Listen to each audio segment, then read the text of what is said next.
Hello, and welcome to the Mobile User Acquisition Show, a podcast to help you unlock tremendous growth for your app. My name is Shamant Rao. I'm the CEO of the boutique growth marketing firm Rocketship HQ and host of the podcast Mobile User Acquisition Show. In each episode, we feature experts in the field of mobile growth and discuss strategies, tips, and pointers from the leading edge of mobile growth marketing. By the end of each episode, you will have gained actionable and tactical insights that will help you make more informed decisions in your own work around growth. The Mobile User Acquisition Show is produced by Meryl Vincent, Content Marketing Manager at Rocketship HQ. Our guest today is Matt Emery, Product Manager and Consultant at Turbine Games Consulting. Matt has extensive experience with games, and he's run over 750 A/B tests across genres. These have been across retention, monetization, and game product. In today's episode, he dives into some of the key takeaways that he's had from all these tests, and he talks about how to audit and improve your games. For some low-hanging fruit and some advanced wins, definitely check this episode out. I'm excited to welcome Matt Emery to the Mobile UA Show. Matt, this episode's been a while in the making, and I'm thrilled to have you because you've seen literally hundreds, if not more, A/B tests, and I've always enjoyed and loved reading some of the stuff you talk about in terms of some of the tests you guys have run and all the insights around retention, monetization, and game development. So for a number of reasons, I'm thrilled to have you on the show today. So welcome to the show. Thanks for having me. Absolutely. In today's episode, we're going to talk about some of the learnings that you had from the hundreds of tests that you guys have run and how you audit a game and review a game to identify opportunities for improvement. So what are some of the first things you look for when you're auditing a game? Where do you begin? So our general approach is to scan the entire product stack and marketing stack for low-hanging fruit, essentially. That said, that approach is not always appropriate or what's best for the client or the game. It really depends on the phase of the product. And most in particular, whether a game is pre or post product market fit validation.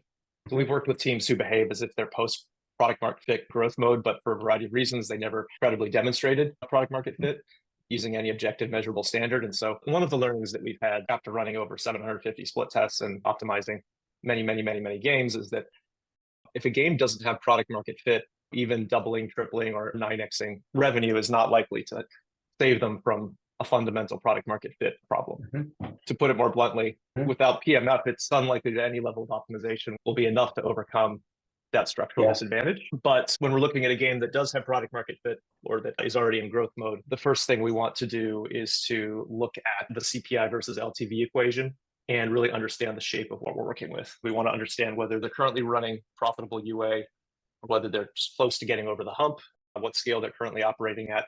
And that helps us sort of prioritize where the lever to unlock growth really is for that product. Yeah, what I found surprising in your answer was that games and apps could grow even if they don't have product market fit, but that may not be sustainable. So if I might segue based on that, what are some of the objective measurable criteria based on which you would decide a game has product market fit? I also ask that because the notion of product market fit for a game, I would imagine, is very different from what it would be for a consumer product, which has some form of consumer utility, whereas for games it would be different. So how would you define product market fit for a game? Gotcha. This is something we're currently solving. I think part of the problem is that in the industry, especially among smaller publishers and developers, there's not really an objective standard for what product market fit looks like. Our current approach is that in pre-release, before you have a build, the things you can look at are creative performance and survey results across certain thresholds. When you're in soft launch, that's when most teams converge around thinking about product market fit in the form of retention and CPI, and that's correct. I mean, I think in soft launch, getting your CPI to whatever objective threshold you view as green light is half the equation, and the other half is getting retention past a benchmark threshold with your target audience. Sure. Hopefully you haven't entered worldwide and entered growth mode without first having confidence that your CPI and retention are competitive. Although many Sure. games obviously do end up in that place for one reason or Sure. another. Sure. And I hear you and I understand that the retention and the monetization, they're the building blocks of the LTV that eventually dictate how scalable and profitable the game itself eventually becomes. So to switch gears a bit, you talked about pre-product market fit. Are you running any tests at that point? And by extension, how does the stage at which the product is impact the tests that you initially run? The simple answer is that if we're not hitting our retention targets, that's where we focus. Okay. Often there will be a mandate to focus on monetization, but we can pretty quickly just ascertain that the problem is a retention problem or a product market fit problem. And we may attack some low-hanging fruit on the monetization front just to check the boxes, but really the problem is retention, and that's where the focus needs to be. Retention is a lot more difficult to fix. A game that's built on a solid economy model, improving monetization is actually quite straightforward. And those are the experiments that reproduce the most frequently. So we're much more confident in making that happen than we are in trying to improve retention for a product that is not really clicking. Yeah. So that's the most important thing. We define product market fit as having competitive retention and CPI. If you haven't crossed that threshold, then we are really just laser focused on CPI and retention. And if I might push back on some aspects of what you said, and maybe I'm missing something very fundamental here, but would it not be possible to improve monetization to the point where your LTV to CAC just becomes sustainable to help with your retention? And I think the most obvious example I can think of is have super aggressive paywalls very early on in the user flow. It's terrible user experience, it's terrible retention, but you might just monetize to a point where your LTV to CAC is sustainable and profitable. So why not go down that path, especially if monetization fixes are also easier? It is possible. Anything's possible. I've never seen us monetize our way out of a retention problem. I've worked on over 100 games. I know that there are games that I don't have their data, but they certainly appear to be low retention experiences. They certainly look very punishing, and they look like they're designed to get you to watch 20 ads on day zero and then churn out. Yeah. But I think the key is really just what is your competitive set? The goal is to have competitive retention relative to your peers. It's such a competitive market that if you try to go out of the gate with retention that is underperformant relative to your peer group or the group of products that are chasing your same target audience, then you're just walking out on a limb. You're going to a race with a V6 engine when your opponents have a V12 engine. You can try to optimize your way out of that, but it's very unlikely to work. And I would argue not the most efficient path. Certainly it's possible. I've just never seen it work. And staying with monetization, you talked about product market fit. How do you differentiate the lack of product market fit versus a game just not being sufficiently monetized? I would imagine both these would manifest in product metrics like ARPDAU or LTV to CAC. And by extension, how do you differentiate not having product market fit from a retention problem where it's bad retention versus no product market fit? It's a great question. You can go upstream. Many teams don't do this, but you can go upstream to non-retention signals of product market fit, like surveys. But usually when a team has retention that isn't where they want it to be, they won't just give up. They'll optimize for retention. They'll play with different fortuities. They'll play with difficulty tuning. They'll pull the obvious levers to try to improve early retention and make sure that it's not just some operational problem or some game-specific problem that is causing their retention to be lower than it could be. So generally, they'll bang on that egg and see if they can crack it. But if they can't, I would argue that it's probably a product market fit problem. It's probably that the users they are targeting with their experience are not particularly interested in that experience. You've obviously worked across multiple genres and you've done literally hundreds of tests. In your experience, what genres are easier to optimize or improve through testing than others? Hyper casual and casual are easiest to optimize if we're in a growth optimization mode. Those are the easiest for a variety of reasons. One of the most difficult and sometimes annoying issues with mid-core and core titles is that the communities are extremely active. They're very good at detecting experiments, detecting differences in experience, and they can be conspiratorial at times. When we're in the casual and hyper-casual space, we're usually less likely to encounter that. There are definitely casual games where people pay a lot of attention to, but in general, on average, it's safer to do more invasive experimentation, I would say, on hyper-casual and casual games. The scope of features in casual and hyper-casual tends to be lower than mid-core, so it's just kind of faster and easier to build and make client changes to tests. The UA costs to power experiments are lower and the TAMs are bigger, so you just have greater user flow coming into experiments. And then finally, at casual games, the mechanics and solutions are pretty portable across different genres within casual. I'm sure you've seen Battle Pass, daily rewards. These types of features tend to work equally well in a match 3 game or a merge game or what have you. It's very fun and easy to play within the realm of casual because the learnings can be shared so readily and you can acquire them pretty quickly. Yeah, and I would imagine a lot of the formats, the features tend to be relatively standardized. So I imagine a lot of the learnings from one kind of casual game can, with some modification, be ported over to different casual games and hyper-casual games. Yeah, absolutely. With that said, what are some of these commonalities that you see that you feel could be ported over as learnings?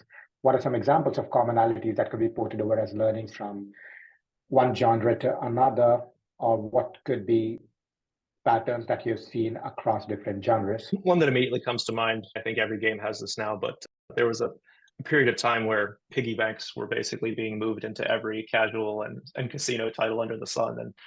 And people were playing with tuning, playing with whether to treat them as events or permanent features. And I think gradually those have sort of spread out throughout the casual side of free to play. That's a pretty large feature, so it's on the large end of the types of initiatives that we run with clients. But some of the low-hanging fruit that we very, very commonly lean on if we're chasing CPI, icon testing is pretty profound. It's the simplest art asset that you can imagine that can produce double-digit lift.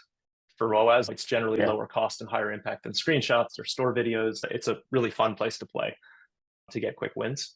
The other obvious killer asset is ad creative. I'm sure, as you know better than anyone, ad creatives can easily have double-digit impact on ROAS. And in the grand scheme of things, they're easy to produce, don't require any client work. So that's an obvious place to play. On the retention front, as we mentioned briefly before, difficulty tuning or progression speed tuning are really good places to play. In many cases, just turning a knob, just changing a value, a numerical value, and see double-digit impacts to LTV or retention, LTV via retention. And then on the monetization front, IAP and ad optimization is one of the places that we focus the most heavily and where we have many experiments. Some of these can be very quick wins. It's funny, since you mentioned the ad creative, somebody I was speaking to really thought their game was broken. They thought their retention was terrible, monetization was terrible. It turned out they had one misleading fake creative that their ad person was running, and they just hadn't questioned the ad person, and that person hadn't questioned it. The moment they took that creative out of running, their retention, monetization metrics all looked better. So certainly a good creative can move your numbers up, but also a bad one can make it look like your game's just not working. So definitely, I think that's one of the pitfalls to be very careful about, I would imagine. Yeah. Oh, it's a fantastic point. I mean, that's part of what makes this so hard is you have to make sure all of your metrics need to be based on the right users. Whatever your theory is of your target audience, that's what you use for product market fit testing. That's what you use when you're optimizing. And if you're simultaneously kind of shifting the sands with UA creatives, then your target audience changes underneath you. It's hard to know that that's happening. And then when it happens, it can be obviously very disruptive. That's the strange nature of the business that we're in. I think it becomes much harder when there are larger teams. And I was in a public company where this happened, where one team was running incentivized traffic to a certain country and nobody else really knew about it. And everybody hit the panic button that the game is terrible in this particular country until we all found out it was just incentivized. So you're right in that it's very important to be careful about these interdependencies. To switch gears a bit, with monetization tests, I would imagine it's very important to get the economy to be balanced, which is to say in-game currency and in-game goods need to be valued just right. You can't give too much away or you can't give too little away. If you give too little away, people churn. If you give too much away, you're destroying the economy. So my question for you is, how do you determine what's the right way to keep the economy balanced and the different in-game currencies be valued right? How do you think about that? How do you make sure these are valued right? Gotcha. That's a good question. I have somewhat of a cop-out answer here, which is that if we're starting with a new economy and we don't have a perspective yet on tuning, I would generally recommend a pretty blunt 80-20 approach, which is to copy the tuning of your most popular competitor, the games that your target audience is most used to. So just try to calibrate your game to what your audience is comfortable with and expects, and then using that as your baseline, experiment from there. Again, kind of a cop-out answer, but that is honestly the way we would approach it. We would approach it the same way when it comes to balancing free output from the economy and difficulty, and then experiment from that baseline. It's very common to look at wallets to see if people are hoarding currency, to see if people are not using the currency that you're giving them, and that can reveal a number of different problems with the economy. But in general, I would recommend not reinventing the wheel on many fronts, including this one. Yeah. And I think it ties into the fact that a lot of games have so many similarities in the mechanics.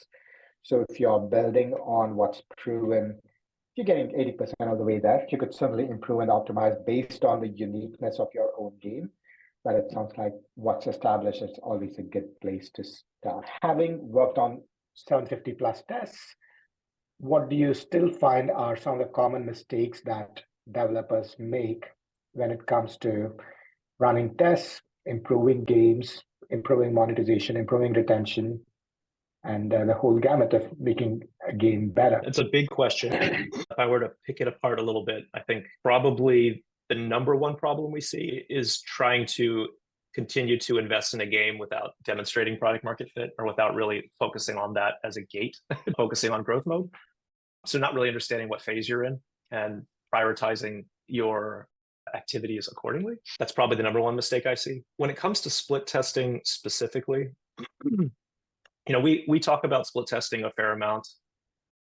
It is definitely not a silver bullet. It is one of many tools that we use with clients. We don't, by any means, split test every initiative that we drive with clients. We split test when appropriate and when it's valuable to do so. Many of the mistakes we see clients making when they're first playing around with split testing is just testing initiatives that don't need testing at all, testing things that have no downside. Split testing is not free. It incurs overhead costs, both to instrument it and analyze it, and opportunity costs from other experiments you could be running. And so if you're making a quality of life change that's unlikely to hurt the experience, you don't need to split test that, unless you're just absolutely determined to learn from the impact. I would recommend generally just do it and split test something else that has more reason to do so. The second big mistake is split testing initiatives that aren't really designed to produce large lifts. If you're not setting out to move some measurable metric by 10% or more, just as a general rule, it obviously depends. I mean, if you have millions and millions of users coming in, you can detect much finer changes in metrics. But generally speaking, if you're trying to move a metric by 3%, it's very unlikely that a split test is going to be able to detect such a small change. We are generally split testing initiatives where we're trying to move some metric by a large amount. Otherwise, we would just do it or not do it. But depending on whether we think there's downside risk. A canonical example of changing a button color and expecting sales to increase, that's not a recommended experiment. It's not going to move anything 10%. Maybe it would move a number 1 or 2%, but you wouldn't know that from a split test unless you had millions of users powering that experiment. What you said also reminded me of some teams I worked with where I think getting statistical significance and getting a clear measure of how much better A is better than B is very important to the team. And sometimes it strikes me that that isn't very critical because it comes at an opportunity cost. You have to wait. You have to spend resources to make sure you're getting that level of statistical significance. Everything you said reminded me of this particular team as well. Yeah, exactly. And you'll never know for sure what the actual impact was. The best you can get is a probability distribution where you're like, it improved by between 1 and 10%. We're very confident it was between 1 and 10%, and 8% chance it was between 4 and 6%, but we can't pin it down to a single number. You'll never know. As long as the number went up, you can just kind of celebrate and move on. 100%. Matt, I think this has been incredibly insightful. And obviously, like we talked about, you've done 750 plus tests. So you clearly are able to pattern match to really understand what's really moving the needle. This is perhaps a good place for us to wrap up this interview. But before we do that, can you tell folks how they can find out more about you and everything you do? Just you can come to our website at turbine.games or find me on LinkedIn. I'm pretty active there. Matthew Emery on LinkedIn. Wonderful. And certainly you have a lot of writings up on LinkedIn, which I would highly encourage folks to check out. And we will link to your LinkedIn and your website as well. But for now, thank you for being a guest on the show. Great. Thanks for having me. Always happy to chat. For more tips, pointers, and strategies from the leading edge of mobile user acquisition, subscribe to our YouTube channel right here, or check out our blog, rocketship.hq.com/blog.